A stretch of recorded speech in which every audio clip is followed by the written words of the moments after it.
Configuring custom ports in Windows 10 Mail. This video assumes you already have an existing email account and it's configured in Windows Mail. Now let's learn how to configure custom ports in Windows Mail. You may need to change the ports your configured mail account uses if, for example, changes are made on the server requiring the use of different ports.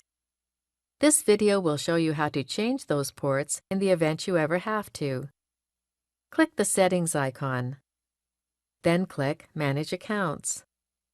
Select the email account you want to change the ports for, then click Change Mailbox Sync Settings. Click Advanced Mailbox Settings. To enter a custom port number, you simply have to put a colon after your existing server name, followed by the new port number, followed by :1.